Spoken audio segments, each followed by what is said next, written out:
Chloe Bermudez And Ira J. Diabres, reporting live at TVB News, bringing you the bird's eye view for today. For the headlines. Snatching incident caught on CCTV in Antipolo City. National government debt rises to 13.2 trillion as of end August. Hurricane Ian wreaks catastrophic damage in Naples, Florida. Today's weather forecast. Sparkle artist and starstruck alumnus Mike Tan has already graduated.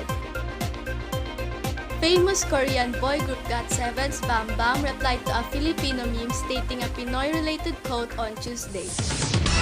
For our first coverage, a snatching incident was caught on CCTV in Antipolo City. Here is our reporter Colleen Vivas exclusive. Thank you, Ms. Bermudez. Yesterday, October 2 at 3:30 p.m. Sunday, a man was found loitering in a store and seemed to be waiting for someone. According to the victim, when the man noticed that a woman was walking alone, the man suddenly stood up and hurriedly grabbed her bag. The woman fell because of the strength of the man's grip. I thought he was waiting for someone, so I continued walking. I didn't know he was following me when I passed by. So I was taken aback when he rapidly grabbed my bag. I attempted to fight back, but he kept pulling my bag away from me. I was in the area when I heard the scream and ran to where it came from. The girl had fallen to the floor and the man already fled. It's a good thing that the girl didn't sustain any serious injuries and that the snatcher was immediately arrested. The suspect is now being held at Antipolo City Jail and refuses to make a statement about what happened. Pauline Vivas reporting, TVB News. Thank you, Pauline. The next coverage is about the Philippine national debt rising to 13.2 trillion. According to the Bureau of Treasury, the national government's total outstanding debt increased to 13.2 trillion at the end of August. According to the BTR data, the total is 133.64 billion or 1% higher than in July and 1.29 trillion or 11% higher than in December 2021. The increase from the end July 2022 level was attributed to net issuance of domestic securities as well as currency adjustments. Out of the total, 68.7% was domestic borrowings, currently at 8.94 trillion, the agency said. Meanwhile, external debt was at 31.3% or 4.8 trillion, it added. The Philippines borrow heavily due to the COVID-19 pandemic, but an economic manager said that the government is committed to lowering its debt to GDP ratio to below the global standard of 60% under President Ferdinand Marcos Jr.'s administration. According to the economic managers, the Philippines will not need to borrow excessively. However, the Philippine peso's depreciation against the US dollar makes debt repayment more difficult. And now for the international news, take it away, Miss Cannon.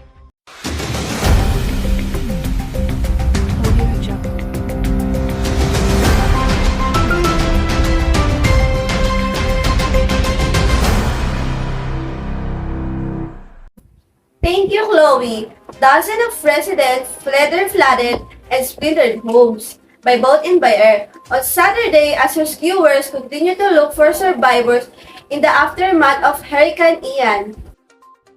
While authorities in South Carolina and North Carolina began to assess their losses, the death toll from the storm, one of the strongest hurricanes ever to hit the United States, has risen to more than 4 dozen with 47 confirmed deaths in Florida, 4 in North Carolina, and 3 in Cuba. The storm weakened as it approached the mid-Atlantic on Saturday, but not before it washed out bridges and piers, pushed massive boats into onshore buildings, and sheared roofs of homes, leaving hundreds of thousands without power. The majority of the confirmed deaths in Florida were caused by drowning in storm water, but the others were caused by Ian's tragic after effects. Mary Grace Cannon, TVB News. Thank you, Miss Cannon. We will continue to update you with daily news after a short break.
from Nestle.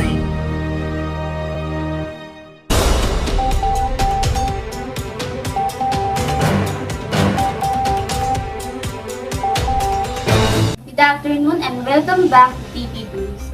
I'm Marjorie Baconawa with TVB resident meteorologist Ayesha Clyde Crisostomo. Here's our weather update for October 3, 2022, Monday.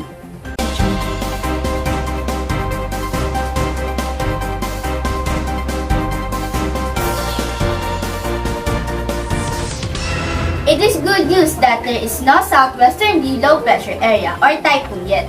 Only two weather systems affected the country. This is the Easterly Intertropical Convergence Zone or IECZ. The Intertropical Convergence Zone affected Mindanao, whereas the easterlies affected the eastern parts of Luzon and Visayas. On this day, we expected the weather to be quiet warm in most parts of our country, especially in Luzon and Visayas. And today, because of the easterlies, we expected cloudy skies and some rain and thunderstorm. In the place to be mentioned, Isabela, Aurora, Quezon, including the Bicol region. Meanwhile, the rest of the Luzon, including Metro Manila, will have a nice and clear weather with sun and partly cloudy skies, especially in the morning. But there will be a thunderstorm in the afternoon or evening when it will give sudden downpours. This is our weather update for today. I am Ayesha Clyde Crisostomo and I'm Marjorie Baconawa. Stay safe, everyone!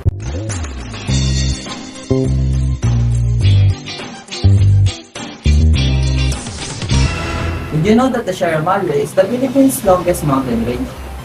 Spanning Cagayan, Isabela, Nueva Ecija, Nueva Vizcaya, Quirino, Aurora, Bulacan, Rizal, Quezon, and Laguna. It is known as a backbone of Luzon because it runs along the country's eastern coast like a spine, keeping the country upright.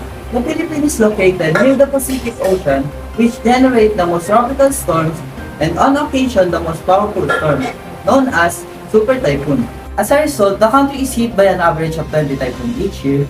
Fortunately, we are protected from typhoons by this 1.4 million hectare mountain range, which account for 40% of the country's forest cover.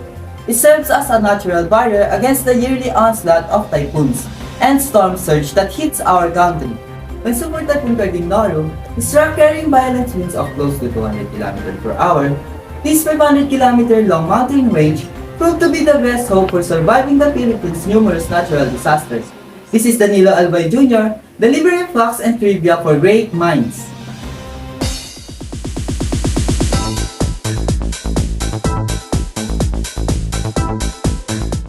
Good afternoon, Philippines. This is Brianna Pilar And Cyril Guerrero bringing you the latest and hottest showbiz happenings this afternoon. This is Diary Celebrity. Mike Tan, a celebrity dad, recently graduated from Arellano University with a degree in Bachelor of Art and Psychology. On September 30, the Kapuso actor posted a photo of himself next to a television screen, showing his virtual graduation. Finally, #virtual graduation.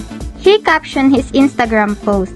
In a separate post, Mike expressed his heartfelt gratitude to everyone who helped him along his college journey. Congrats, Mike! You deserve that. On the other hand, back on September 27, 2022, GOT7's Bam Bam hilariously replied to a Pinoy fan.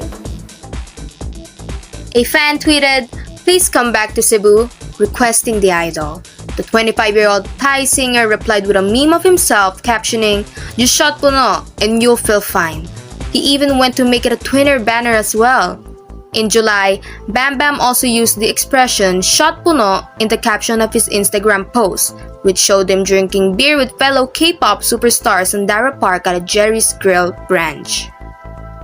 That's it for our showbiz happenings. I am Cyril Guerrero. And I am Brianna Pilar. This is TVP News, where we bring news that are reliable, up to date, and delivering nothing but the truth.